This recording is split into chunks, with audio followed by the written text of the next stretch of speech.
Rebonjour à toutes et à tous. Merci d'être avec nous. Merci et bienvenue aux nouveaux qui se joignent à nous. Notre dernière conférence pour les personnes en recherche d'emploi pour notre deuxième édition de cette merveilleuse foire de l'emploi en développement durable. On est super content de vous avoir avec nous. On termine avec Éric Porlier de PME Montréal qui vient nous parler de son image, hein, comment maximiser son offre salariale et tout. Donc, avant que je cède la parole à Eric, je voulais juste j'ai oublié de saluer les gens qui sont en ligne parce qu'on est sur Zoom et sur les réseaux sociaux présentement en direct. Juste vous rappeler qu'après la conférence, pour ceux qui sont avec nous sur place, les kiosques, les organisations vont être disponibles jusqu'à 17 heures. Et puis, qu'on va aussi vous faire suivre un sondage juste pour avoir vos commentaires sur la journée, sur les formations, un retour un petit peu sur le contenu d'aujourd'hui. Devrait suivre d'ici la fin de la semaine prochaine pour laisser le temps de décanter la journée. Donc, on apprécierait beaucoup que vous preniez le 2-3 minutes là, pour nous faire part de vos commentaires pour qu'on puisse évidemment avoir une troisième édition encore plus intéressante pour vous. Je veux aussi également remercier nos partenaires. Hydro-Québec est le partenaire principal de la programmation de la Maison du développement durable et nos partenaires pour la foire PME Montréal, Service Québec et, voyons, c'est quoi le troisième? Merci. L'UQAM, avec qui on a collaboré pour la première fois cette année, puis on est super contents. Donc, je souhaite une belle conférence et je te cède la parole, Eric. Merci. Alors, merci Marie-Ève. Je suis encore heureux, très heureux de compter parmi les conférenciers à cette deuxième QV de l'emploi à la Maison du développement durable. J'étais là l'année passée, puis c'est avec grand plaisir que je renouvelle mon animation, ma participation sur un autre sujet que l'année passée. Donc, oui, je suis Éric Porlier, je suis directeur du service de placement chez PME Montréal Centre-Ville. Alors, il faut savoir que PME Montréal, nous avons 6 bureaux sur l'île de Montréal et nous offrons, je vais vous montrer là, ce qui suit, des services aux entreprises au niveau du financement et nous avons aussi un service de placement. Nous aidons les entreprises à trouver les talents dont ils ont besoin et nous préparons les talents, les chercheurs d'emploi, à bien se préparer pour que la prochaine entrevue qu'ils vont passer, ils puissent décrocher le poste. Alors, c'est un peu notre mission. Donc, cet après-midi, ce que j'ai à vous présenter, c'est un peu de quelle manière vous, comme chercheur d'emploi, comme professionnel, ben, vous pouvez créer votre image de marque. Je vais vous montrer ensuite comment bien cibler justement les employeurs, le marché, l'industrie dans lequel vous voulez évoluer. Et je pense qu'ici, cet après-midi, vous êtes pas mal tous des spécialistes déjà ou en devenir en développement durable. Je vais vous montrer aussi comment on fait notre plan de promotion. Alors, les outils que vous pouvez utiliser. Certains que vous connaissez, d'autres peut-être des nouveaux. Et à la fin, il y aura une période de questions. Ça va me faire plaisir de répondre à toutes vos questions en espérant que j'aurai toutes les réponses. Je vais me décoller ici. Donc oui, le réseau PME Montréal, comme je vous disais, réseau d'experts en développement économique de Montréal, le plus important.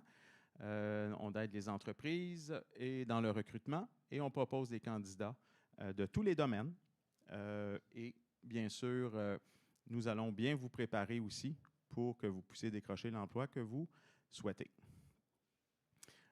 Les 6 bureaux, comme je vous disais, s'il y a des gens à la fin qui veulent s'inscrire à nos services, vous allez pouvoir là, facilement, là, je vais vous donner le lien un petit peu plus tard, pour pouvoir trouver lequel des 6 bureaux est le plus près de chez vous. Okay? Donc, c'est la façon que la Ville de Montréal a découpé le territoire. Donc, vous allez pouvoir là, rentrer votre code postal. Je vais bien vous le montrer un peu plus loin. Alors, notre service aux chercheurs d'emploi, mieux cibler les emplois, c'est les services qu'on offre. Optimiser votre CV, vous démarquer aux entrevues, exploiter LinkedIn, élargir votre réseau de contacts. Les bénéfices, nos services sont tous sans frais, autant pour les entreprises que pour les chercheurs d'emploi. Service conseil personnalisé, Au centre-ville, nous, c'est une personne à la fois. Vos préoccupations, pas celles de tout le monde. On vous met en relation avec les employeurs. Vous allez avoir accès aussi à notre réseau, le réseau PME Montréal, l'affichage de postes complet. Et ça, je suis quand même content. Le score, 85% des personnes que je prépare aux entrevues obtiennent le poste. Je suis un ancien chasseur de tête, donc j'ai plein de trucs à vous donner pour que vous puissiez réussir l'exploit.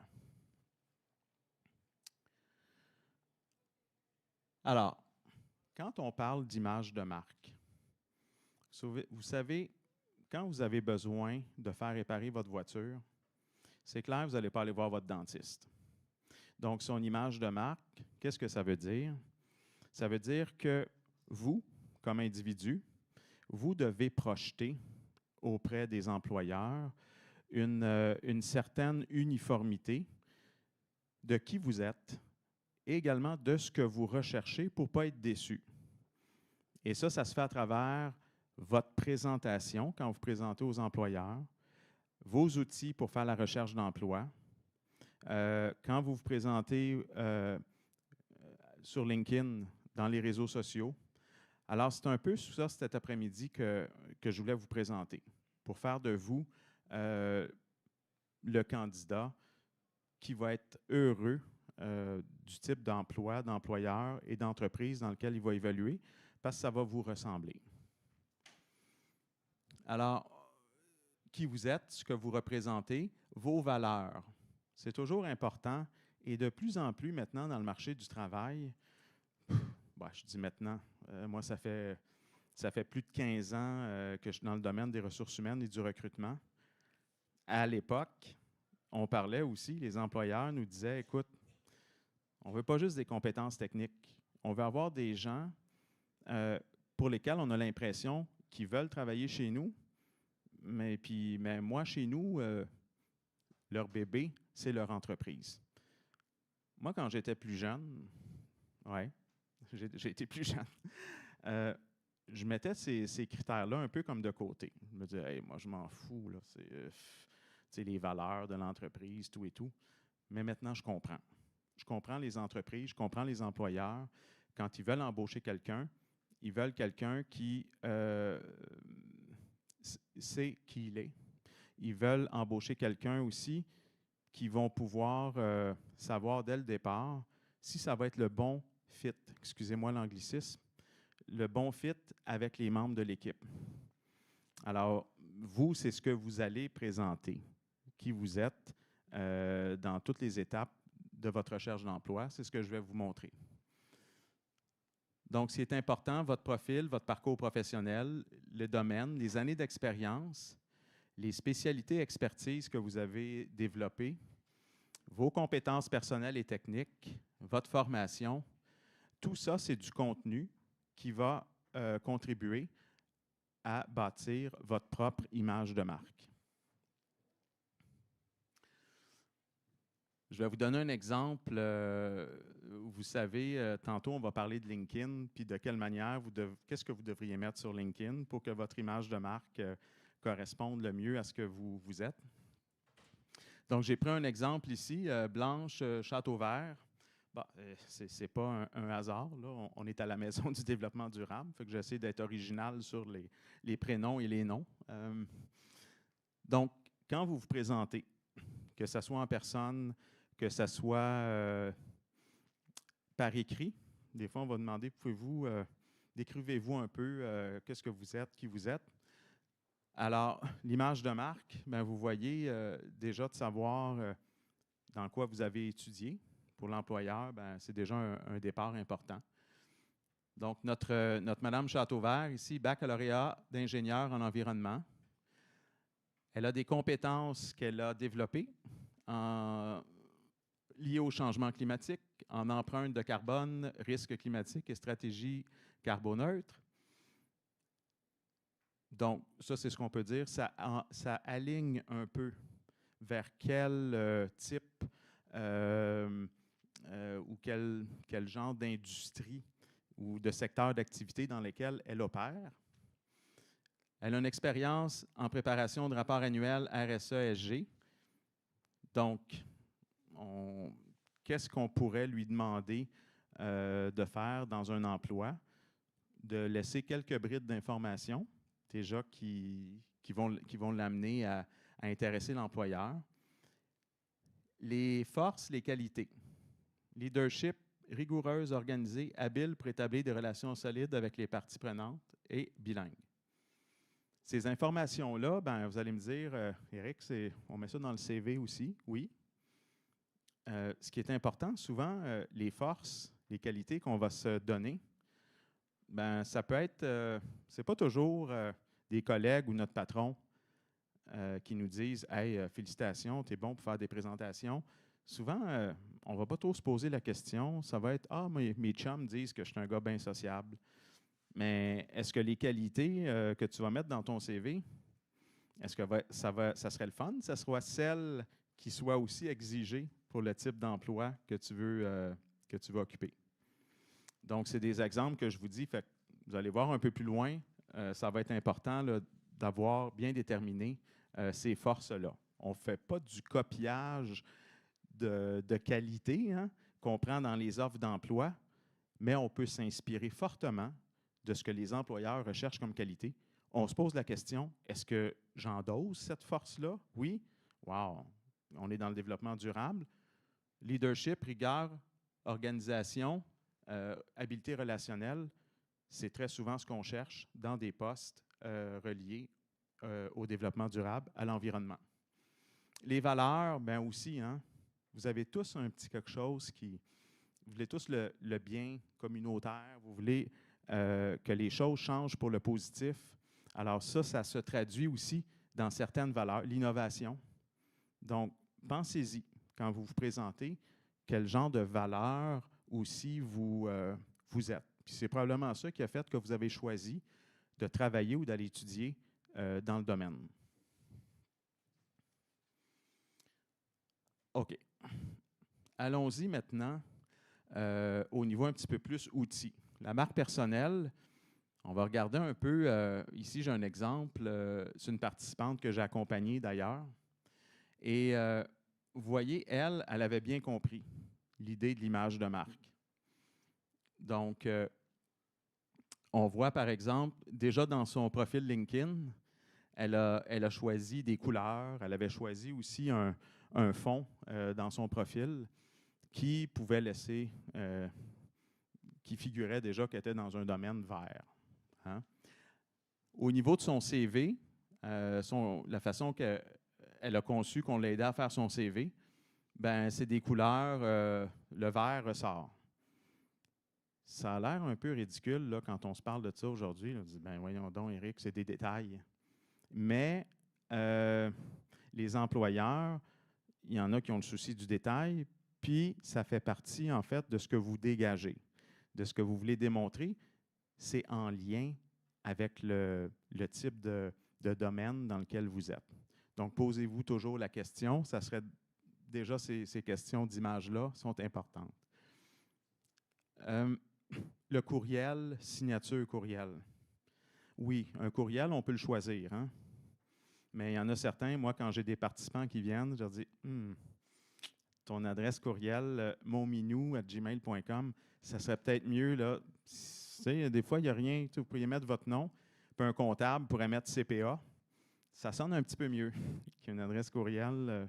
Des fois, on n'y pense pas. Là, on l'a créé, ça fait bien longtemps. On était aux études, puis on était cool. Mais là, sur le marché du travail, on peut y mettre une petite consonance aussi qui va cadrer avec qui on est, ce qu'on cherche.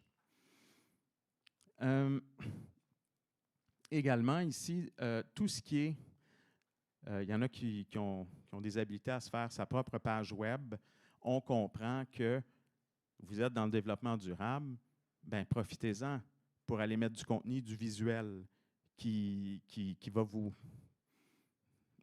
supporter, vous backer. J'ai de la misère cet après-midi avec les anglicismes, mais merci de me pardonner à l'avance.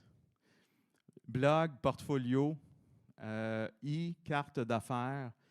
Vous savez, maintenant, on voit de moins en moins de cartes d'affaires, puis c'est déjà un bon pas quand on est dans le développement durable, d'avoir quelque chose d'électronique, sauver le papier.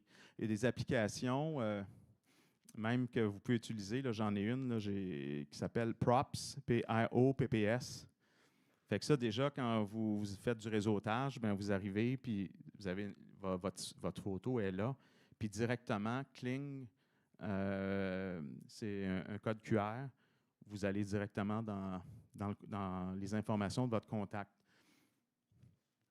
Affiche publicitaire virtuelle.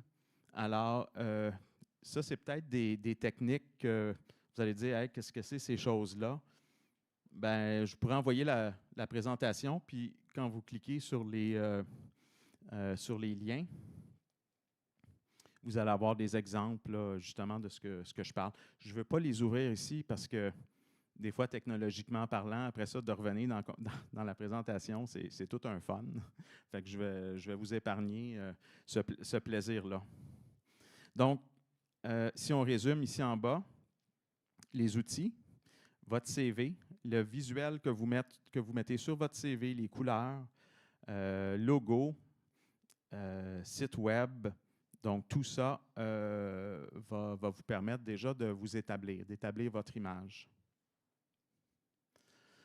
Il y a certains outils, oui, encore une fois, là, je vous en parle parce que vous allez peut-être tous être amenés à peut-être apporter des modifications CV, lettre de présentation. Alors, il y a des outils là, que certains qu'on connaît. Vous allez me demander, mais Éric, faire son CV et sa lettre de présentation sur Word, il me semble que c'est un peu démodé.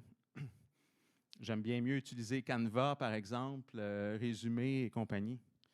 Le problème avec ça, c'est que c'est vrai que les plateformes commerciales font des belles images, font des beaux outils. La problématique avec ça, c'est qu'aujourd'hui, les entreprises utilisent des logiciels pour faire le triage des CV. Ça, c'est un sujet que j'adore parler. Puis quand je rencontre les candidats, je les amène souvent là, à être très, très, très sensibles par rapport à ça. Il y a beaucoup de ces logiciels-là qu'on appelle les ATS, que si votre CV est monté sur Canva, il ne sera pas capable de le lire. Les ATS, par contre, les CV qui sont faits sur Word, ils vont tous être capables de lire le contenu des CV. Et je dois vous dire, je suis assez surpris, là, Word, avec les années, ont réussi à faire quand même des gabarits, des templates qui sont visuellement agréables à regarder. Donc, si vous distribuez ou si vous avez un CV fait avec Canva, si vous l'envoyez par courriel, ça va aller. Par contre, si vous l'introduisez, vous postulez sur un poste, puis vous demandez le CV, vous joignez ça, ça se peut que vous n'aurez pas de retour du tout sur votre candidature parce qu'ils n'auront pas été capables de lire les informations de votre CV.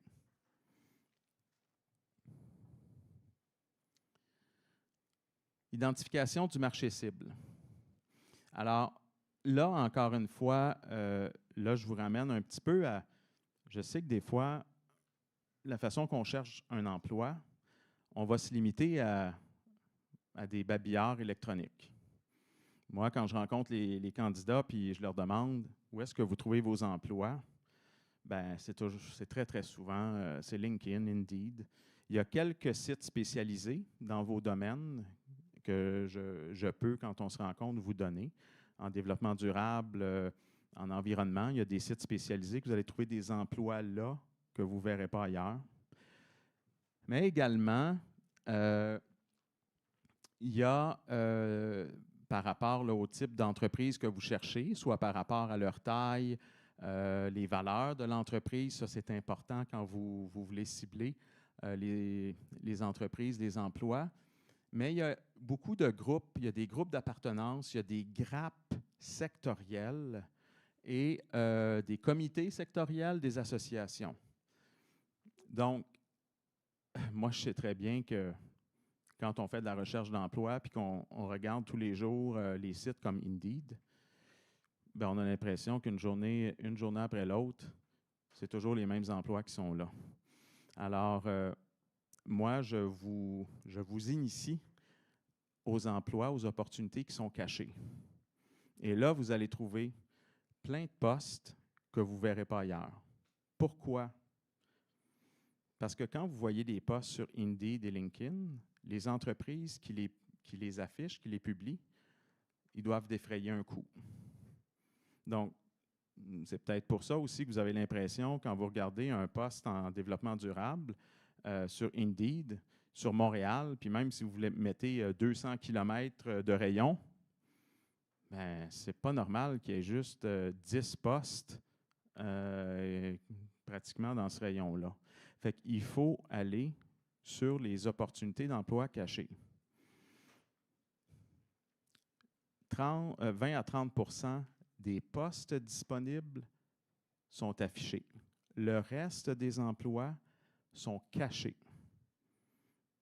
Et dites-vous bien aussi une chose, c'est que les emplois que vous trouvez sur Indeed et LinkedIn, toute la planète les voit. Donc, votre concurrence est énorme. Puis moi, je vous le dis, hein, on a des compatriotes français qui voient ces postes-là aussi, qui sont très qualifiés. Ils ont le droit aussi de venir postuler puis venir ici pour ces postes-là.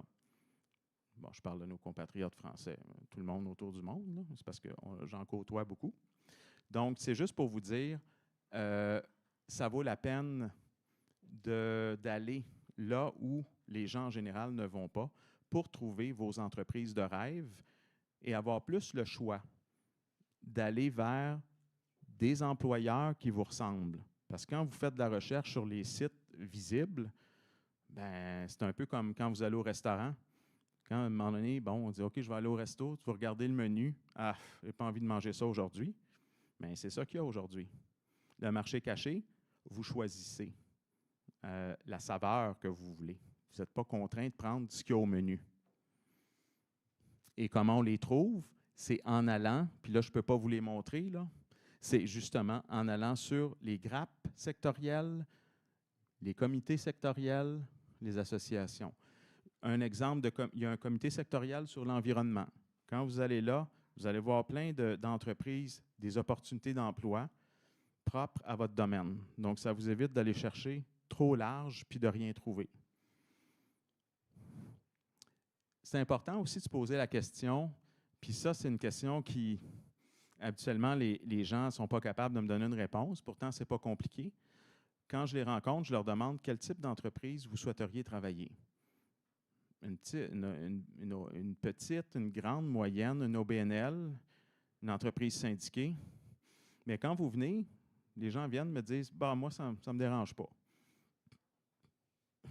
Ben, c'est sûr que des fois, on aurait peut-être intérêt à se poser, quand on se parle, de voir c'est quoi les avantages d'une par rapport à l'autre.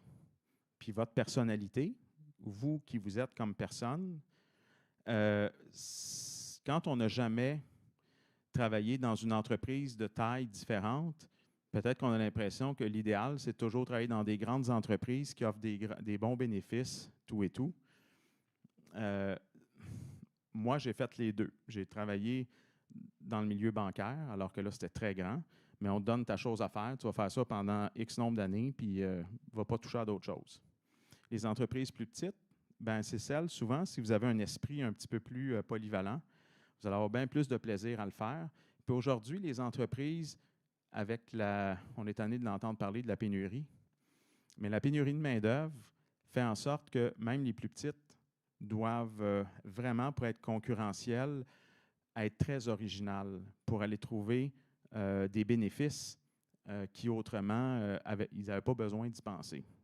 Donc, vous pourriez être très surpris. Il y a des petites entreprises maintenant qui ont des services de régime enregistré de retraite.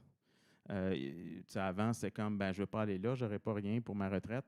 Non, non. Maintenant, ça existe. Ils ont des assurances. Comme nous, PME Montréal, on est très, très chanceux. Puis chez nous, on est juste 25 là, au centre-ville. Donc, vous voyez, les mentalités et les façons de faire changent.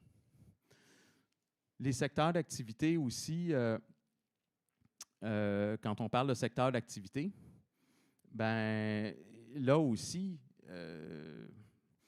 quand je reçois des gens puis je leur demande plus particulièrement en développement durable, en environnement, qu'est-ce qui vous ressemble le plus? Ben, les gens me parlent très général.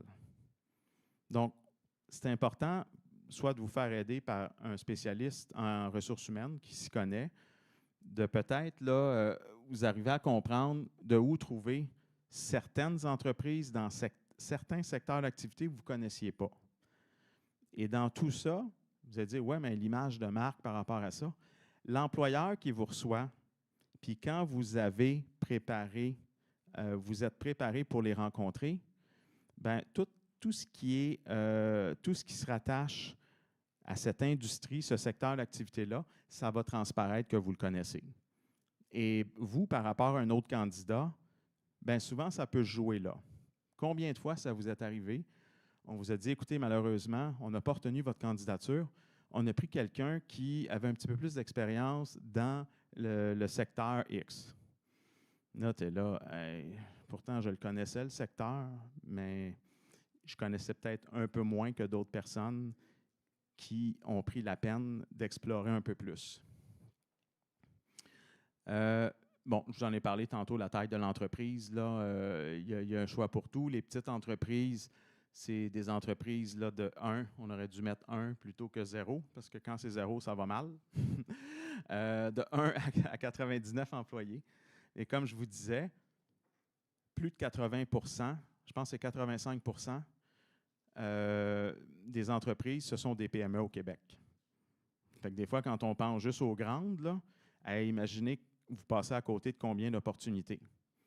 85 % des entreprises québécoises, c'est des entreprises petites et moyennes. Donc, ça vaut la peine des fois de regarder autre chose que les très grandes. Le plan de promotion. Donc, comment on s'y prend pour pouvoir dénicher des opportunités d'emploi dans ce qui vous ressemble par rapport à ce que je vous disais tantôt, vos compétences, votre expérience, qui vous êtes. Ce qui est important d'abord, c'est de commencer par segmenter le type d'entreprise que vous souhaiteriez travailler, celle qui recherche qui vous êtes. Donc, recherchez votre industrie et suivez des experts. Donc, les industries, justement, on est capable de trouver en environnement et en développement durable les industries qui s'y trouvent. Et après, dans chacune de ces industries-là, il y a des experts. Donc, il y a comme les experts dans l'industrie environnement, développement durable, il y a les fonds EcoLeader. EcoLeader, c'est justement des spécialistes dans le domaine. Et là, ben, en ayant accès à qui sont ces spécialistes-là, vous pouvez voir dans quelles entreprises ils travaillent dans votre secteur d'activité. Fait que ça devient très intéressant. Ça vous fait sauver énormément de temps pour cibler des employeurs qui recherchent des gens comme vous. À travers les réseaux sociaux, oui. Très souvent, on utilise les réseaux sociaux, LinkedIn, entre autres, quasiment juste pour des connexions. Nos activités sur LinkedIn sont limitées. Il y a quelques petites actions que vous pouvez faire tous les jours. On dit en général, peut-être passer 20 minutes par jour sur LinkedIn, si ce n'est que juste pour liker des choses que vous aimez. Commenter. Vous voyez quelque chose qui passe dans votre fil de nouvelles. Je vais en parler un petit peu plus long tantôt. Ce sont des petites actions. Reshare, quelque chose que vous voyez. En fait, LinkedIn, plus vous avez d'activité sur ce réseau social, plus votre profil va monter dans les recherches des entreprises quand ils veulent embaucher des personnes comme vous. Fait qu'on ne le sait pas, là, mais des fois, c'est vraiment de peu de choses qui peuvent faire en sorte que vous allez commencer à être vu par les employeurs sur LinkedIn. Envoyer des candidatures spontanées. Bien, ça aussi, je sais que des fois, on ne sait pas trop comment s'y prendre. Habituellement, quand vous voyez des emplois, ben, on vous dit d'envoyer votre CV à rh@xyz.com. Ben, votre CV va s'en aller effectivement aux ressources humaines. Moi, ce que je vous dis, c'est correct, envoyez-le aux ressources humaines, mais faites une petite étape de plus. Avec LinkedIn, on est capable de trouver qui sont les responsables des services pour lesquels on souhaiterait travailler. Il faut aussi faire ce petit pas-là. J'ai été chasseur de tête, je vous l'ai dit tantôt, avant d'être coach en carrière. Puis moi, je vous dis, il y a des éléments d'information que les conseillers, conseillères aux ressources humaines n'ont pas, que le chef de service, lui, il a. Et donc, ça veut dire que le chef de service a intérêt à savoir que vous êtes là, que vous cherchez, et cette personne-là a plus de profondeur pour pouvoir analyser votre CV différemment que comment on le fait aux ressources humaines. Donc, peut-être qu'on n'y pense pas, des fois on est gêné, mais moi, je vais vous dire une chose. Dans le contexte actuel je ne veux pas dire le mot là, parce qu'on est tous tannés de l'entendre. Il y a un mot qu'on était tannés d'entendre là, depuis 3 ans. Là. Puis là c'est un autre mot avec ça commence par P puis ça finit par main-d'œuvre. Donc, je ne veux pas le dire parce que je suis tanné de le dire, puis vous autres aussi, vous êtes tannés de l'entendre. Les entreprises font des pieds puis des mains pour aller trouver où vous êtes. Donc, les ressources humaines, oui, c'est leur travail de le faire. Mais toute personne qui a un profil LinkedIn, des fois, on est gêné et on dit « Hey, écoutez, si quelqu'un n'a pas envie de se faire solliciter, puis de développer, d'aider les autres, puis de se faire aider à développer son réseau, bien, il y a juste à le fermer, son compte LinkedIn. LinkedIn, c'est un outil qui permet de faire avancer la carrière des gens. Je le sais des fois que vous n'aurez peut-être pas des réponses ou des acceptations d'invitation à LinkedIn, qu'à cela ne tienne. Vous allez voir, ça n'en prend pas une tonne, ça prend une personne qui sait que fonctionner comme ça y sauve beaucoup d'argent, il n'y a pas besoin d'afficher des postes, et vous êtes peut-être la personne clé qui n'aurait pas jamais eu accès.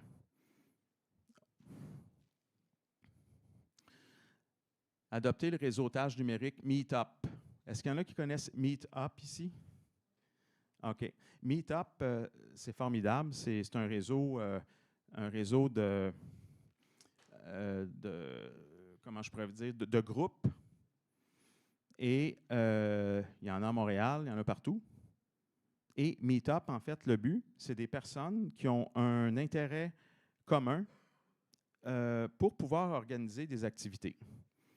Donc, Meetup, environnement, développement durable, Montréal, il y a des groupes qui existent. Et ce qui est très intéressant, ils vont peut-être organiser des fois un 5 à 7 où ils vont organiser des activités pour que vous puissiez échanger avec les gens de votre milieu. Donc, ça vaut vraiment la peine. Il y a des meet-up pour tout, hein? Tout. Donc,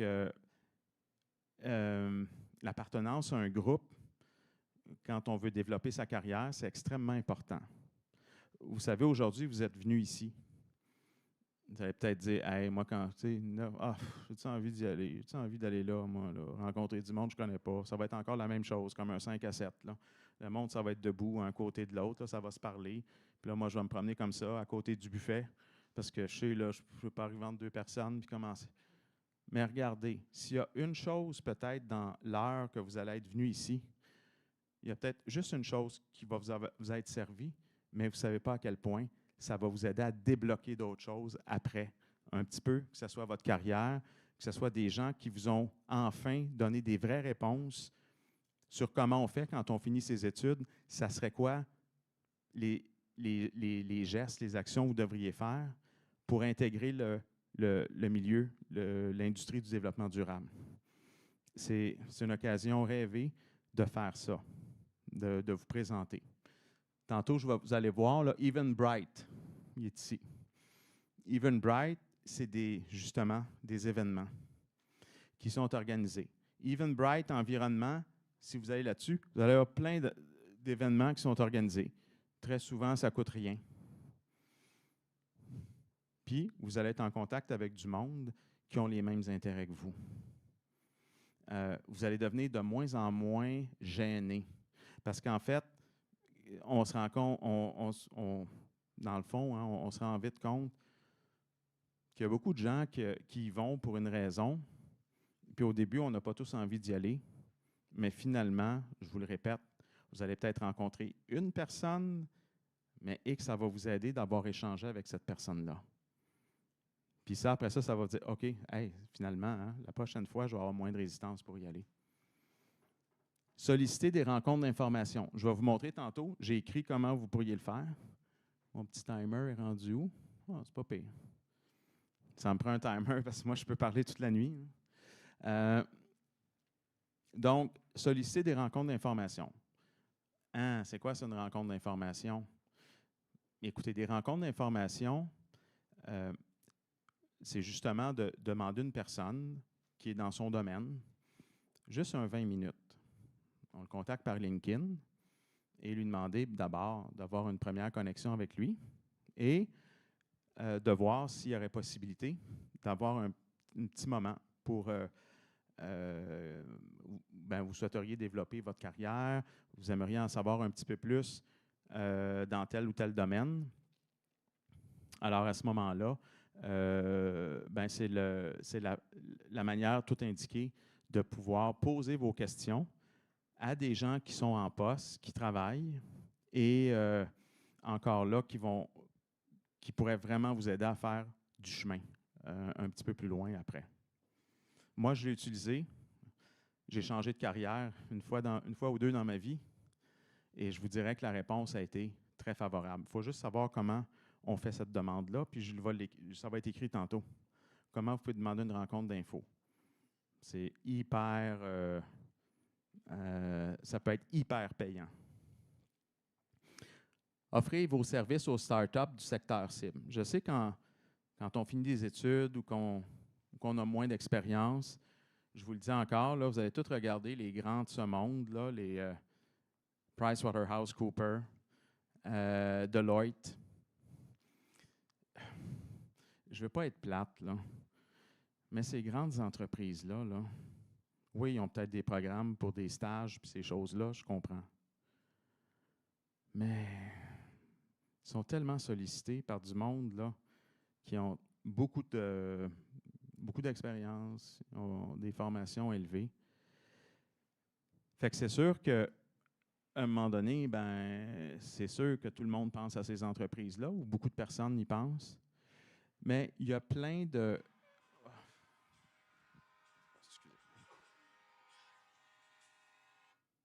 Excusez. Il y a plein de plus petites entreprises qui seraient prêtes justement de vous accueillir parce que votre savoir est hyper précieux. Et ils n'ont pas les moyens, ces startups-là, de se payer un consultant, de se payer un Deloitte. Donc, souvent, on n'y pense pas. Moi, je le sais, j'ai parlé tantôt à des finissants qui finissent des programmes maîtrise en développement durable. Vous êtes hyper allumés. Vous arrivez avec des idées exceptionnelles. Donc, les plus petites entreprises, des fois, c'est de les approcher et simplement de leur dire, dans le domaine du développement durable, écoutez, je peux vous donner un coup de main. Vous, d'un côté, ça va vraiment vous aider. Puis en faisant ça, ça ne vous empêchera pas non plus de continuer vos démarches, mais déjà là, c'est une porte d'entrée beaucoup plus facilement ouvrable que dans les grosses entreprises et des firmes conseils. Soyez présents sur les réseaux sociaux. Bon, j'en ai parlé tantôt. Oui, moi, je faisais référence là, à LinkedIn, mais vous les connaissez aussi bien que moi. Profitez du référencement entre les canaux. Donc, oui, référencement entre les canaux, c'est de pouvoir justement, entre les gens que vous connaissez, de pouvoir, ça on va le voir là, tantôt dans LinkedIn, LinkedIn, c'est aussi ça. Hein. Souvent, on craint de demander avec des collaborateurs avec qui on a travaillé, de dire hey, est-ce que tu pourrais me référencer un mot. Et ça, c'est pour votre image de marque. Quand un employeur voit que vous avez eu des recommandations de personnes avec qui vous avez été, puis comme je vous dis, il ne faut pas s'en cacher. Hein. Ce ne sera pas des collaborations avec nécessairement avec le gouvernement là, qui fait que wow, vous êtes quelqu'un. Donc, juste entre vous, un bon mot, ça a beaucoup d'influence sur comment un employeur va vous percevoir aussi. OK. LinkedIn. Il y a certaines règles dans LinkedIn. D'abord, votre titre. Qu'est-ce que vous allez écrire? Comment vous allez vous présenter aussi? Profession, votre domaine, votre niveau d'expérience et d'expertise.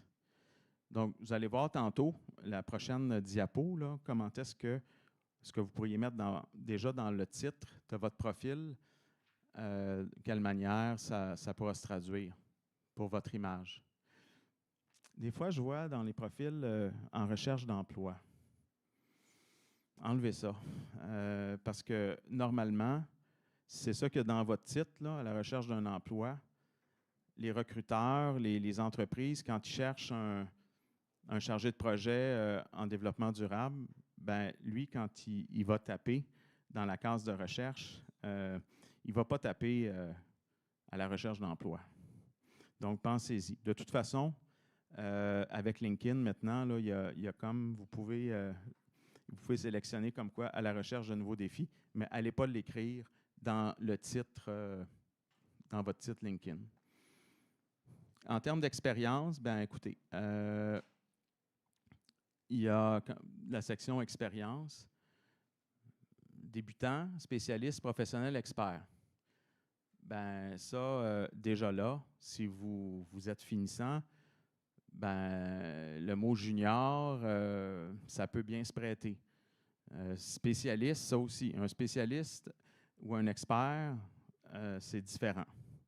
Donc, si vous vous présentez comme quelqu'un qui est un professionnel du développement durable, ben, c'est l'employeur, la perception qu'il va avoir, ben, il faut que ça soit cohérent quand il va vous rencontrer, que vous avez l'étoffe d'un professionnel.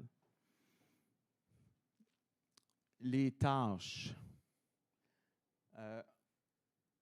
Enlevez-moi toutes les tâches là, en dessous des emplois que vous avez occupés dans votre profil LinkedIn.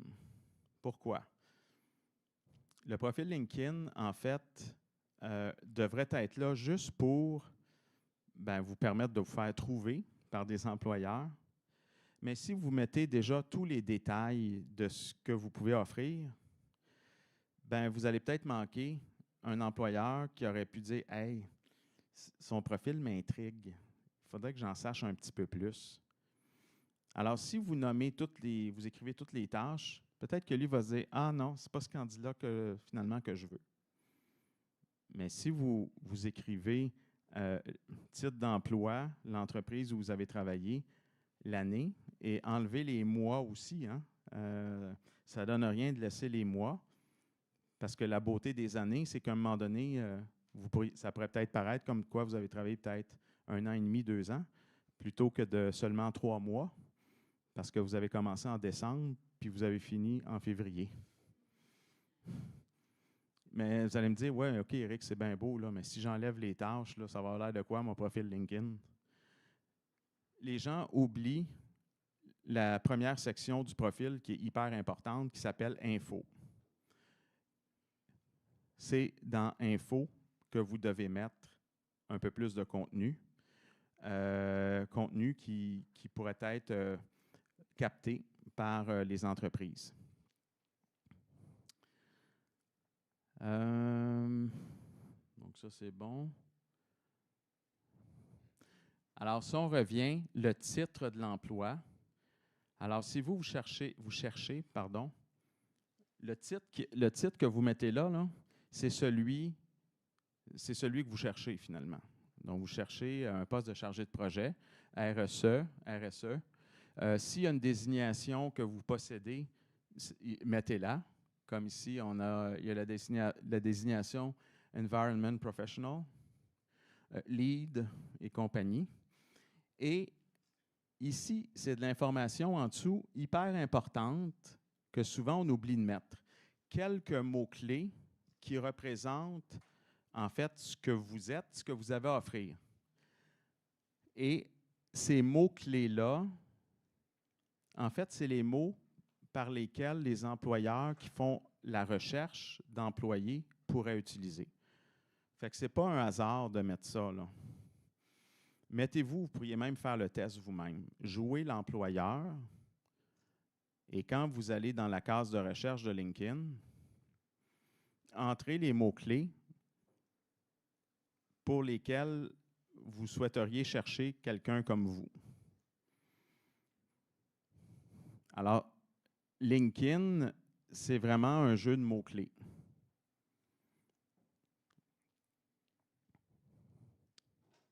Donc, c'est des exemples là, ici qu'on peut mettre. Là. Ça, c'est un autre profil, Rémi.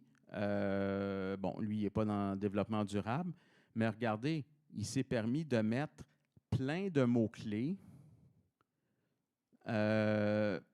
qui, dans son domaine, pourraient faire qu'il soit vite repéré par un employeur qui cherche un spécialiste en ressources humaines. OK, là, je ne vais pas vous assommer avec du texte, là. Je vous parlais tantôt de la première section dans LinkedIn qui s'appelle Info. Je vais juste montrer un exemple. Là. Vous avez le droit de prendre des photos si ça vous tente. Alors, la section Info pourrait être semblable à ça. Passionné par l'environnement et la préservation de la biodiversité. Je veux m'établir dans une entreprise soucieuse de son empreinte écologique et ayant une réelle volonté d'avoir des impacts positifs au niveau social et environnemental. Axé sur l'amélioration continue. Je souhaite avoir l'opportunité de m'exprimer dans une équipe collaborative et créative, aussi impliquée que moi dans la recherche de solutions. Les projets collectifs, travail d'équipe sont le meilleur moteur pour créer plus d'impact sur la société. Et là, ici, vous pourriez mettre quelques, comment je pourrais appeler, ce n'est pas des tâches, là, mais des énoncés de ce que vous pouvez faire pour une entreprise. Participation au développement à la mise en œuvre des objectifs et plans d'action des réductions des GES. Compilation suivi des indicateurs de performance liés au changement climatique. Préparation des communications internes en changement climatique. Contribuer aux présentations, aux formations. À jour sur le développement réglementaire, les standards, nouvelles tendances dans le domaine des changements climatiques. Alors, bien sûr, ces informations-là, quand vous les mettez dans votre profil, ça serait celles qui s'apparentent au type de poste, au genre de tâches que vous souhaiteriez continuer à exécuter. Ou, si vous n'avez pas beaucoup d'expérience, des compétences apprises dans votre baccalauréat ou votre maîtrise. Vous savez, quand on regarde le site d'université dans les programmes, bon, on va écrire quelque chose comme à la fin de ce programme, l'étudiant sera en mesure de participer au développement, à la mise en œuvre des objectifs, blablabla. C'est là que ça vient. Donc, si vous ne les avez pas en pratique, il y a probablement des compétences intéressantes, professionnelles, acquises à l'école, dans un stage ou dans des travaux académiques. Et c'est là que vous devez vous en servir. Pour faire ça, pour que ça fonctionne, allez consulter des offres d'emploi pour lesquelles vous voyez que vous avez peut-être l'expérience. Et c'est un peu ça que dans votre LinkedIn, vous devriez mettre dans la section Info, plutôt que d'aller mettre toutes les tâches de vos emplois précédents qui, probablement, ont très peu de choses en commun avec le genre de poste que vous cherchez maintenant. Je m'excuse, il y en a qui vont dire « Non, moi, Éric, fait fait 7 ans, là, je suis un expert en développement durable, mais c'est plus facile pour vous. Vous allez être facilement capable de mettre un peu de contenu ici qui va intéresser les employeurs pour le type de poste que vous voulez. Le réseautage. Bien, ça, le réseautage, je le sais que si vous êtes comme moi, ben, j'en ai pas l'air, mais une personne assez introvertie. Ben oui. Mais apparemment que les introvertis sont bien capables de faire des présentations devant le monde, ça ne les gêne pas du tout. Alors, je suis un cas type. Donc, le réseautage, bon, LinkedIn, Twitter, blog, YouTube, servez-vous-en. Site web des entreprises. Oui, ben c'est à partir de là, souvent, moi, je dis toujours, allez vous inscrire sur les infolettres des entreprises qui vous intéressent. Sur les infolettres, des fois, ils font des événements. Alors, hey, c'est formidable. Vous allez pouvoir vous pointer là et rencontrer des gens dans votre du domaine. Les associations, les ordres professionnels. Sur une association, vous allez voir toutes les activités à venir dans votre domaine. Donc, certaines ne coûtent pas grand-chose. Ne manquez pas d'être là. Recherche Google X-Ray, Google.com Alert. Oui, vous pouvez vous mettre Google X-Ray. En fait, c'est de quelle manière vous pouvez trouver des entreprises à travers Google Jobs. Google Jobs, c'est un algorithme qui regroupe tous les postes sur différents sites de recherche d'emploi. Donc, si vous allez sur Google, vous tapez Google X-Ray, ils vont vous montrer comment justement rentrer ces informations. Les événements, ben, j'ai parlé tantôt là, des salons, forums, Meetup, Eventbrite, Google Event et LinkedIn Event. Oui, les deux ont des événements, les deux derniers. Là, je l'ai appris il n'y a pas longtemps. Comme quoi, on a beau passer, on a beau avoir des cheveux gris, on continue toujours à apprendre. Infolette, c'était là. Réseau actuel, connaissances, ex-collègues. Souvent, on se limite un petit peu à ça. Là. Surtout, il y a des personnes qui me disent « Écoute, Éric, là, ça fait 3 mois que je suis arrivé au Québec, laisse-moi tranquille avec le réseautage, je ne connais pas un chat ici. » Bon, mais vous allez être capable d'aller regarder sur Eventbrite, Google Event, pour voir des événements auxquels vous pourriez participer. Ah mon Dieu, je vous ai parlé tantôt des grappes, comité sectoriel, ça en est des exemples ici. Donc les grappes, ça c'est à Montréal, il y a des comités sectoriels, vous en avez ici, Envirocompétences, ça en est un bon. Alors vous pouvez là-dessus avoir accès au comité sectoriel. Un comité sectoriel, c'est des entreprises dans le même secteur d'activité qui se regroupent pour faire avancer l'industrie dans laquelle ils sont. Des fois, il y a des offres d'emploi qui sont aussi publiées. Bon, vous ne le saviez pas, hein, mais là, vous le savez. Réseautage. Alors, voici comment est-ce qu'on peut connecter avec quelqu'un sur LinkedIn. Bonjour, Éric. Je vois que nous sommes tous les deux dans le même secteur d'activité.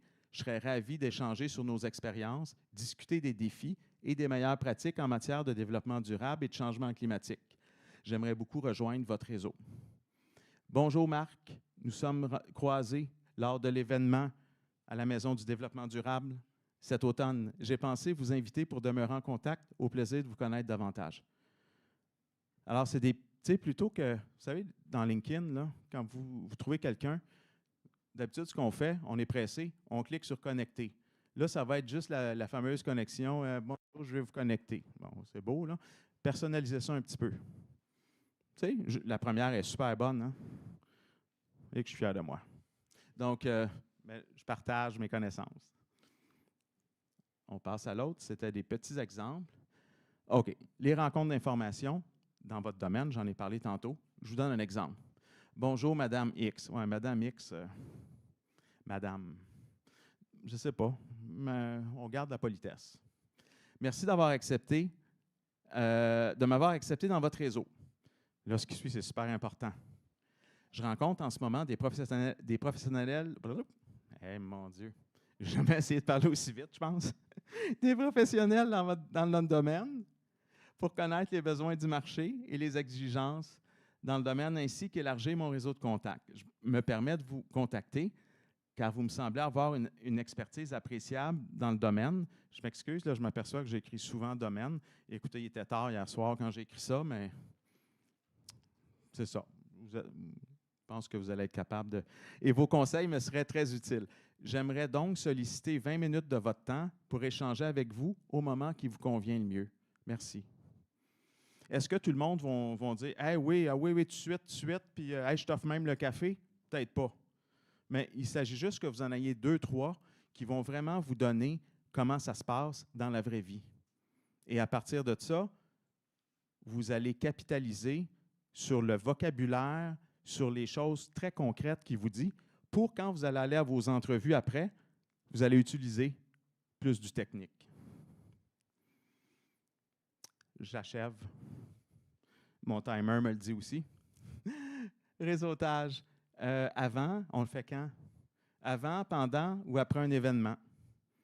Aujourd'hui, j'ai rencontré plein de belles personnes intéressantes. Je suis super content.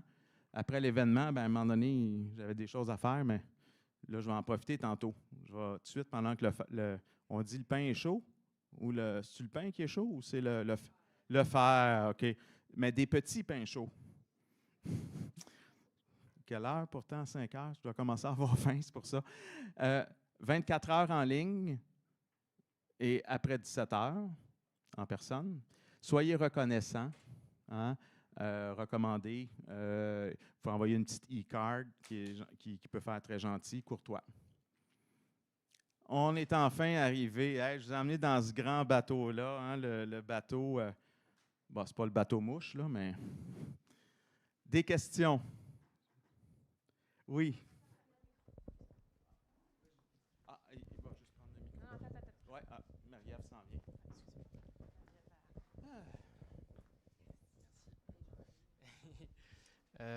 Ok, ouais, j'ai une petite question par rapport à LinkedIn parce que, enfin, lié plutôt au CV, mais vous avez dit qu'il fallait donc enlever les tâches en fait sur le profil LinkedIn. Oui.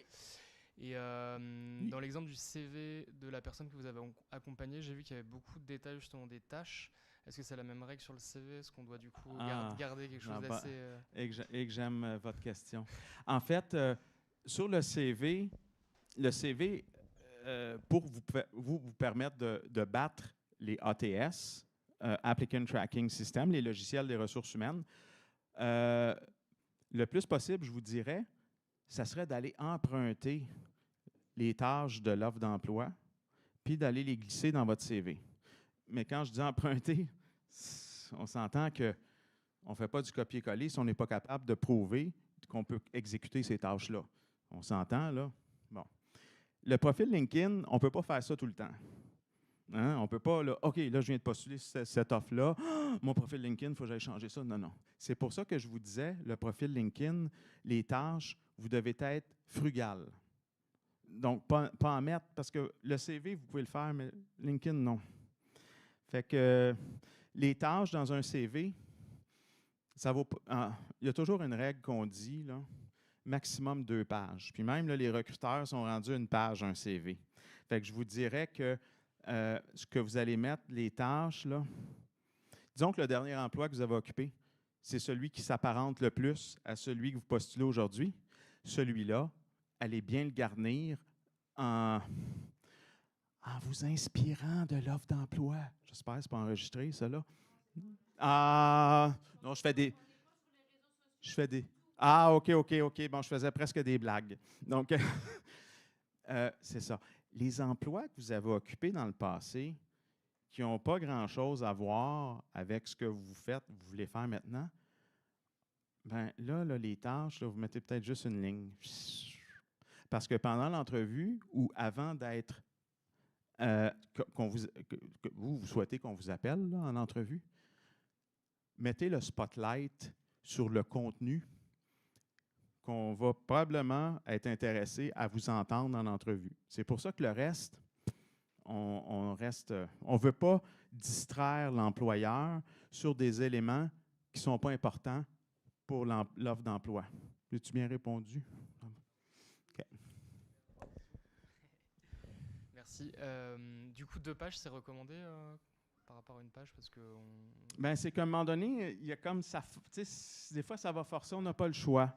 Quelqu'un qui a 10-12 ans d'expérience, puis que son expérience est vraiment valable, c'est sûr que sur une page, là, good luck. Mais il y a souvent du monde, là, des participants, des candidats que je vois, hey, on aurait pu vraiment tout juste mettre ça sur une page. Tu sais, quand c'est de la répétition aussi, là, le même genre, c'est là que je dis, on coupe d'un tâche sur le CV parce que ça revient du pareil au même.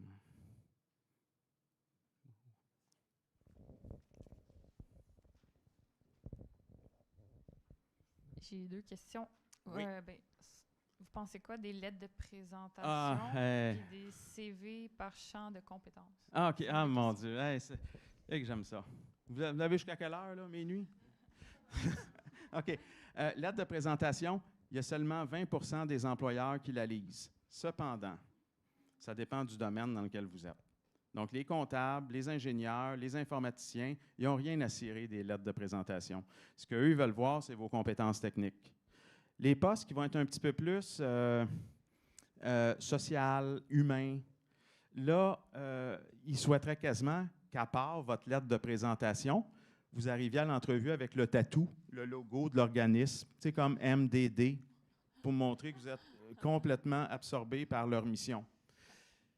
Développement durable, j'ai comme l'impression que c'est important, la lettre. Je ne sais pas, là, je ne reçois pas des tonnes, mais en tout cas, ça. Deuxième question. C'est le CV par champ de compétences. Des fois, on est forcé. Mais moi, quand j'ai changé de carrière, je n'ai pas eu le choix. J'étais banquier avant de devenir chasseur de tête, puis coach en carrière. Écoutez, quand...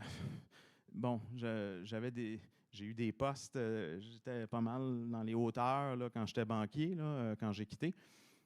C'est sûr que quand j'ai décidé de m'en aller chasseur de tête ou coach carrière, je voulais pas laisser penser à l'employeur. Premièrement, si j'avais tout mis les tâches de quand j'étais conseiller, investissement, aider les gens à devenir plus riches, là, je ne pense pas que ça aide au milieu communautaire. Là. Il aurait dit, écoute, toi, là, tes valeurs, là, je ne vois pas ce que tu fais ici. Là. Il aurait peut-être même pensé que je suis allé en tôle, puis que là, je revenais après mes années de prison pour venir faire des travaux communautaires, pour payer ma dette à la société. Donc, CV par compétence, si on était absent du marché du travail, des fois, on n'a comme pas le choix. Parce que si tu laisses chronologique, puis tu vois que les 5 dernières années, il n'y a rien qui s'est passé, mais j'ai trouvé un truc pour faire ça. Voulez-vous le savoir? Oui, ben oui. Ça arrive hein, on a un enfant, puis il y a quelqu'un qui va se sacrifier hein, pour l'éducation des enfants. Alors moi, j'ai trouvé une petite formule. Vous écrivez gestion familiale, puis vous mettez les années où vous étiez absent. L'employeur qui va voir ça va dire gestion familiale, c'est quoi cette affaire-là? Y a-tu travaillé pour l'entreprise? Peut-être qu'il y a des parents qui. Mais au moins, ça ne va pas vous empêcher au premier coup d'œil de vous faire appeler, de dire OK, on veut te rencontrer en entrevue. Écoute, c'est quoi cette affaire de gestion familiale? Ah, bien, on a décidé, on a pris une décision, conjoint et moi, de rester, c'est moi qui resterai pour l'éducation des enfants. Maintenant, ils sont casés.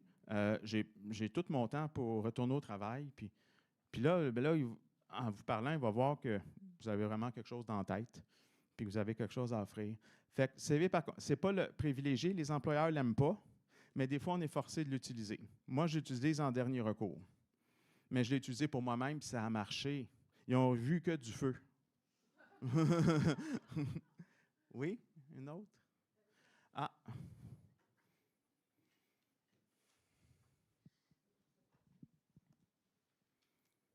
Bonjour.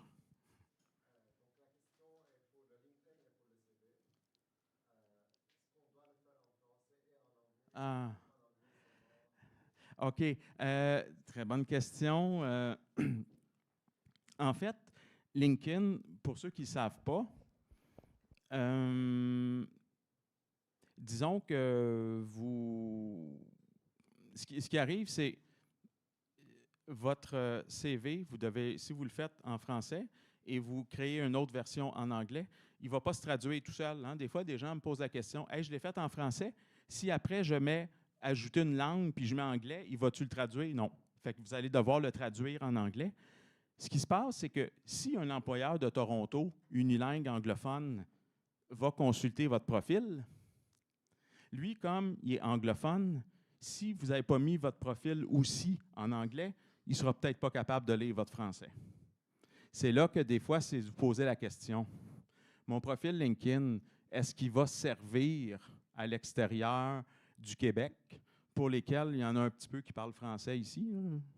Donc, c'est ça l'affaire. C'est plutôt pour ça que... oui. Le CV... ben souvent, les offres d'emploi, quand vous voyez qu'ils sont publiées en français et en anglais, vous avez le choix. Vous pouvez soit le faire en français ou en anglais. C'est à peu près ça. Moi, je vous dirais, gardez-le, faites les deux. Je vais vous donner un cue. Je sais qu'il y en a qui vont me donner au moins 50$ en sortant d'ici. Fait que je vais rentrer dans mon argent, là, même si je vous donne des conseils presque gratuits. Ça, c'est une joke. Il y a un traducteur gratuit qui s'appelle DeepL. J'ai une part dans cette entreprise-là. Là. Ça, il faut que vous le sachiez tout de suite. Là. DeepL. Il fait des pas mal meilleures traductions que Google Translate. Un peu plus intuitif. Fait que ça va vous coûter très peu de votre temps faire ça, copier, coller là-dedans, puis vous allez avoir les deux. Non, là, ça, vous avez le choix.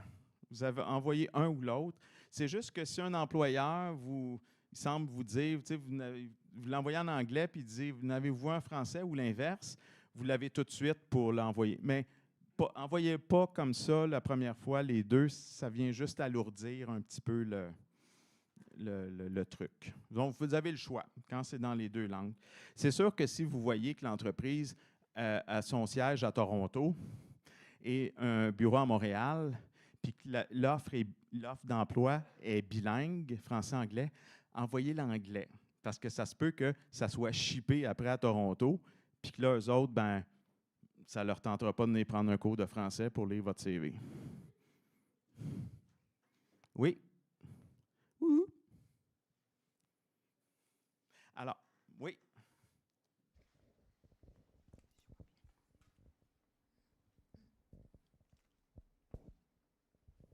Bonjour, est-ce qu'il faut faire apparaître sur son CV des réalisations? Les employeurs aiment ça. Moi, je garde la place aux réalisations après, quand vous avez décrit les tâches, tout de suite en dessous. Puis, tu sais, je les mets en italique pour pas que ça passe pour une tâche. J'écris « réalisation ». Il y a des employeurs qui ne jurent que par ça, mais n'oubliez pas une chose.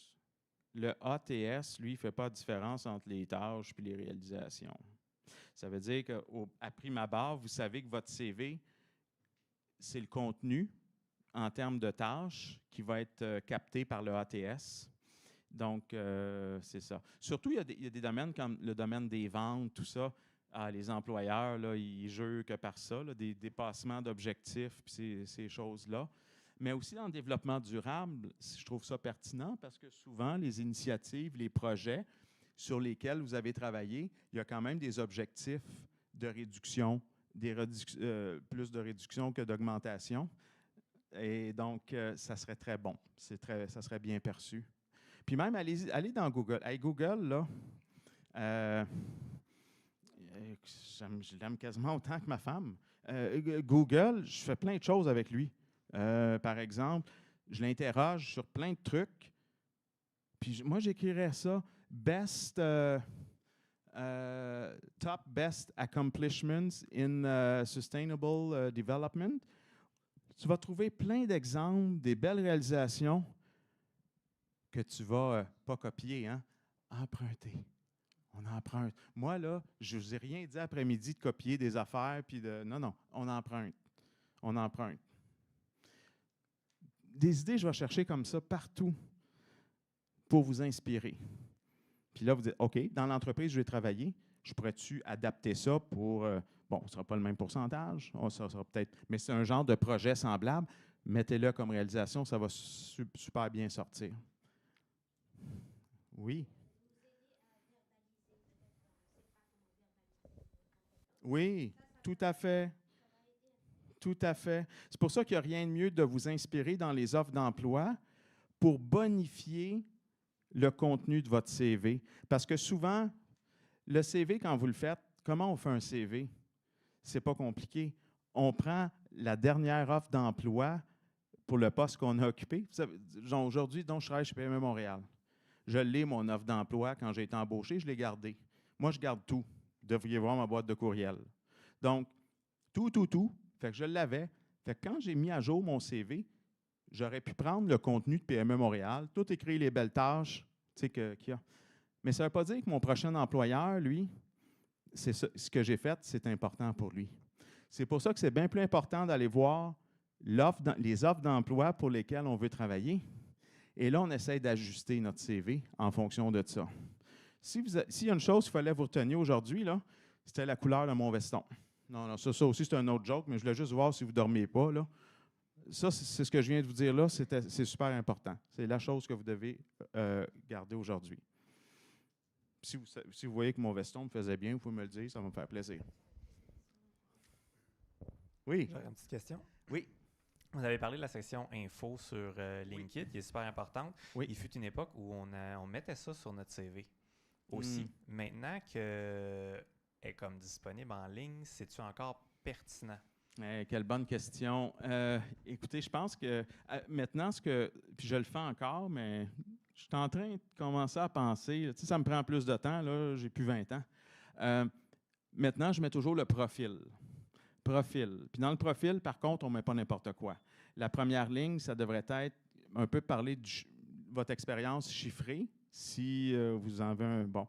Et écrire par exemple, 5 ans d'expérience en développement durable sur des projets de carbone.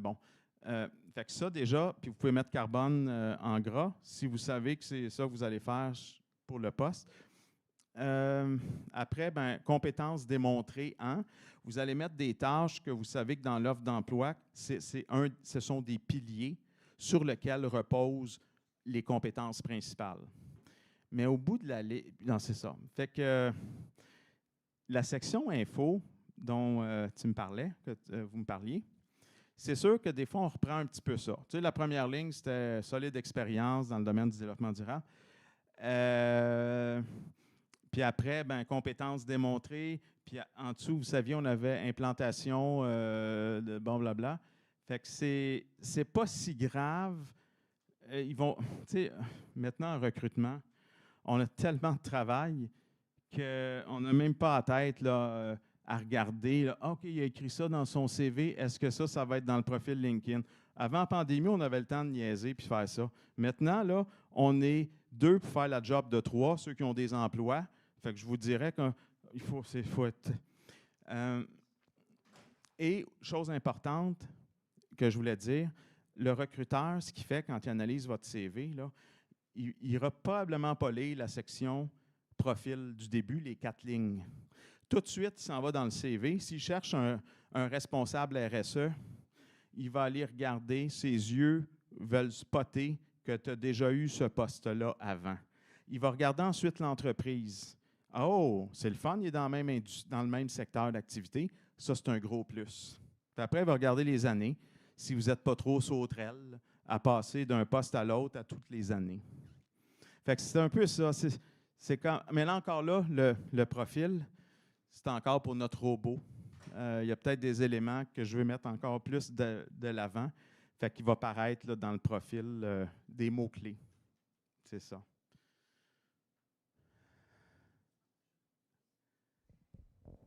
Vous parlez des sauterelles. Les sauterelles. Alors, lorsqu'on est travailleur dans le domaine de l'environnement, c'est souvent des mandats de plus ou moins longue durée. Donc, il se peut qu'on fasse beaucoup de mandats qui sont de moins d'1 an, puis qu'on peut avoir l'air de sauterelles. Mm-hmm. Alors, comment on fait pour pouvoir expliquer ça dans un CV et que aussi les postes, des fois, parce qu'on s'entend, les postes, c'est des noms fourre-tout. Et un technicien en environnement, ça peut faire bien des choses, mais un chargé de projet, ça peut faire les mêmes choses. Ça dépend d'une industrie à l'autre et tout ça.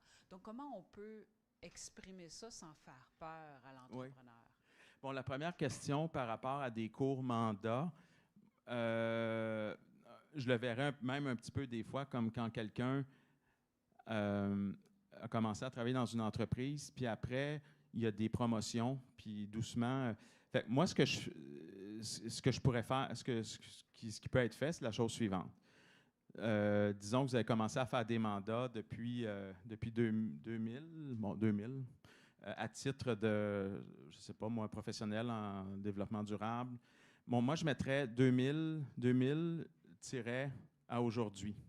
Fait que ça, déjà, ça montre comme quoi, si vous êtes consultant, professionnel, développement durable, ça va montrer comme quoi que vous avez une stabilité. Donc, et en dessous, là, j'écrirais, je ne sais pas, le nom de l'employeur ou le projet pour lequel vous avez travaillé.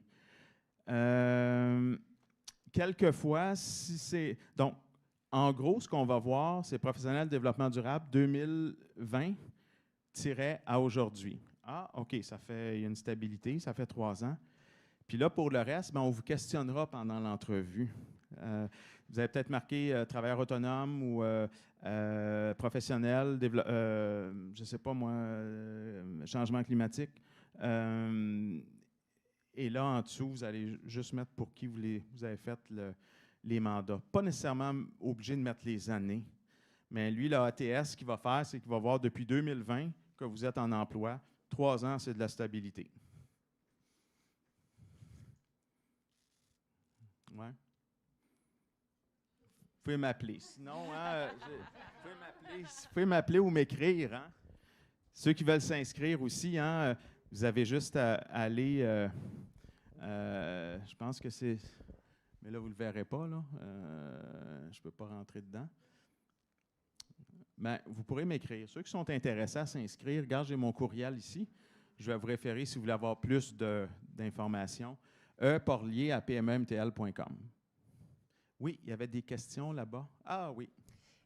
Quand on est fraîchement sorti de l'université, on a très peu de choses à dire dans notre CV à mettre en valeur, c'est-à-dire pour le genre de poste qu'on convoite. Oui. Comment est-ce qu'on peut mettre de l'avant des expériences de stage et comme toute autre petite expérience qui peuvent être significatives, là, même si elles sont moindres? C'est quoi la meilleure façon de ne pas avoir l'air d'un beginner? Oui. Je suis devenu un peu un expert pour ce genre de questions-là parce que depuis les 3 dernières années, Emploi Québec ont payé plein de formations. Hey, c'était le cocktail puis le buffet des formations. Là, si tu allais là puis tu pouvais sortir là, formation payée. Fait que je suis devenu un expert parce que là, on a plein de monde qui sort de l'école puis qui n'ont pas d'expérience. La première chose que je fais, on parlait du stage. Moi, dans votre CV, là, vous n'allez pas écrire stagiaire parce qu'un stagiaire, la qualité d'un stage est à géométrie variable. Il y en a des stages, tu vas juste être là, tu vas te planter, tu vas regarder ce qu'ils font. Ah, touche pas à ça, là, je sais que tu ne seras pas capable de le faire, là, tu n'as rien appris. Donc, ça, c'est comment on l'écrit. Vous allez dans votre section expérience, vous allez écrire le titre d'emploi pour lequel, à la fin de ce programme-là, vous devriez être. Là. Ça serait quoi le titre d'emploi que... Par exemple, responsable de la gestion des matières résiduelles. Parfait. Donc, responsable. Moi, ce que je fais, j'écris responsable matières résiduelles en formation, mais je n'écris pas stage, je ne suis pas stagiaire, en formation. Et la première tâche que vous allez écrire, par exemple, ça serait quoi la première tâche qu'on pourrait vous demander de faire comme à ce titre-là? Ça peut être de l'évaluation, de l'analyse. Parfait, merci. Donc, fort probablement que peut-être dans le stage, vous avez peut-être eu l'opportunité de faire un peu une évaluation sur le sujet. Alors moi, j'écrirais évaluation de... comme vous le retrouveriez dans une offre d'emploi, sous la supervision du responsable de stage. Habituellement, les gens en ressources humaines, là, on est des paresseux. On est paresseux au bout. Ouais, je me suis couché à 2 heures cette nuit. Là, j'aurais pu passer la nuit. J'étais un bon travailleur. Donc, on n'aura même pas le temps d'aller lire la suite. Là. Évaluation, le calcul de l'empreinte carbone, nanana, sous la supervision. OK, c'est son boss. Deuxième tâche. Alors là, si on vous dit à un moment donné, pendant l'entrevue, parce que les RH ont mal fait leur job, de lire le CV avant que vous veniez en entrevue, hein? C'est pas vrai là, qu'ils ont regardé ton CV une demi-heure avant que tu te présentes. Pas vrai, pas en tout, ça. Souvent, ils vont le faire imprimer. OK, ah oui, venez-vous-en. Souvent, des fois, vous avez l'impression de dire « Hey, non, il a-tu lu mon CV ou il l'a pas lu? » On l'a pas lu, ton CV. On n'a pas le temps de faire ça. Des CV, nous autres. Bien plus occupés que ça, là. Donc, c'est ça, là. Puis, donc, ça, c'était la première question, comment on l'écrit. Il y avait une autre question par rapport à ça? Non, c'était ça. C'était comment mettre l'emphase. Ah oui, j'ai pas fini. Merci. Ouais, oui. Pour ne Alors, pas. parfait. C'est l'objectif ultime. Donc, si vous avez été chanceux de faire un stage, c'est une chance parce qu'il y en a beaucoup qui finissent des programmes et qui n'en ont pas. Puis moi, je me gratte un peu la tête. Puis là, je dis, OK, on va trouver une autre solution. Fait que ton stage, tu l'écris comme ça, comme si c'était un vrai poste, avec les tâches. Au niveau technique, là, ce oui. serait préférable de l'écrire dans la section expérience professionnelle et non une autre section séparée. Non, mais pas ça. Puis même professionnel, là, si tu as peur de te dire qu'un employeur te dise « Il ne faut pas croire qu'un stagiaire, c'est professionnel », fait que mets juste expérience. Parce qu'on peut débattre là-dessus. Moi, je sais que c'est de l'expérience professionnelle, un stage. Ce n'est pas parce que tu n'es pas payé que tu vas te forcer à moins bien travailler.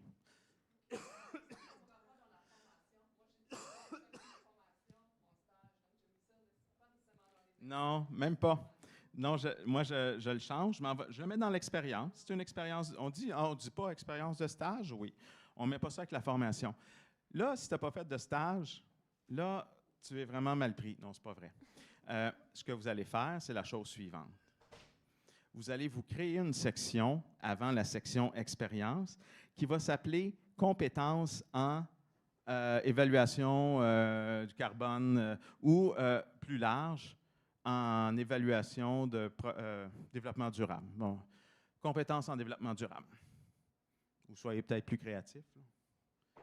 Et puis là, vous allez écrire en dessous de ça. Vous savez, quand on fait un diplôme, puis qu'on va sur le site de l'école, puis on clique sur programme, quelquefois, vous allez être capable de trouver, ils sont obligés de décrire un peu ce que vous faites là-dedans, puis ils vont dire une petite phrase comme « À la fin de ce programme, l'étudiant sera en mesure de faire le calcul de l'empreinte carbone. Il va être capable de gérer les projets de la chaîne de matières résiduelles. » C'est ça que tu mets dans le CV. Ça serait une section compétences, simplement. Compétences en, tu vas spécifier. Okay. Qui est différente, tu ne vas pas mettre tes trucs informatiques là-dedans. Parce que là, tu veux mettre le spotlight comme quoi que tu as des compétences en développement durable. Puis ce que tu peux faire va t'aider aussi. Tu vas aller voir les offres d'emploi pour le même poste que tu vises, encore une fois. Si tu trouves que le programme d'université, quand ils ont écrit là, à la fin de ce programme, l'étudiant sera capable d'effectuer tatati, bien là, vous m'appelez et je vais vous faire une belle une belle description. Moi. Je suis tellement bon dans l'écriture. Non, mais pour faire des farces, vous pourrez aller prendre des tâches qu'il y a dans les offres d'emploi, puis là, vous les empruntez, hein, on ne copie pas. On les emprunte, puis on va les mettre dans cette section-là. Puis là, vous allez vous poser la question. « Hey, j'ai-tu appris ça vraiment à l'école? » Si on me demande en entrevue, « OK, vous dites que dans vos compétences que vous êtes capable d'établir un plan pour blablabla. Comment vous faites ça? » C'est là que je vous dis, c'est bien beau là, d'emprunter, là, mais il faut que tu sois capable de livrer après. Donc, c'est clair qu'il faut toujours que tu corrobores. Serais-tu capable d'expliquer ou d'exécuter ce que j'écris, que j'ai comme compétence? Puis là, l'employeur va vous dire, « Ouais, mais tu ne l'as pas fait. » Non, je ne l'ai pas fait, mais si je suis allé à l'université, c'est pas pour rien quand même. C'est ces compétences-là sur le marché du travail. Les entreprises demandent à ce qu'on arrive formé pour les faire. Fait qu'il n'y a pas de mensonge, là.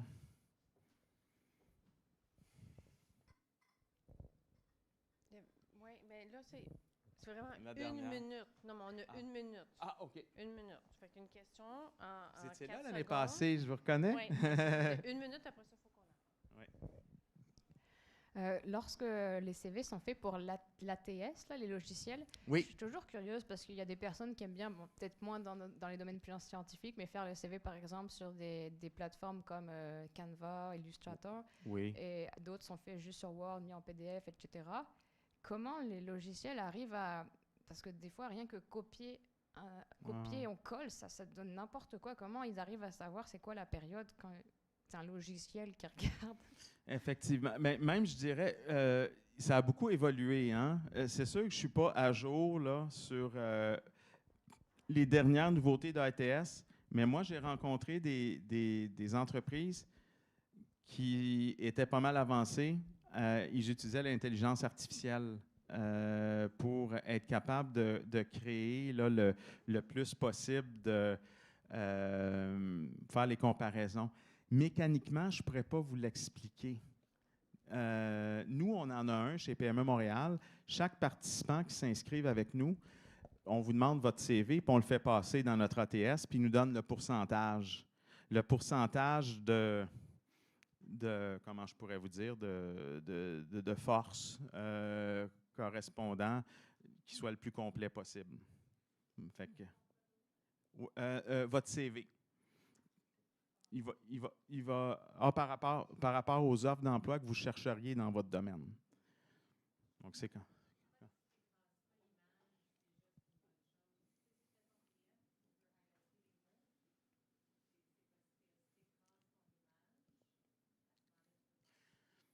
Tout à l'heure, ça, je disais, là, il y a le Canva, hein, vous parliez de Canva.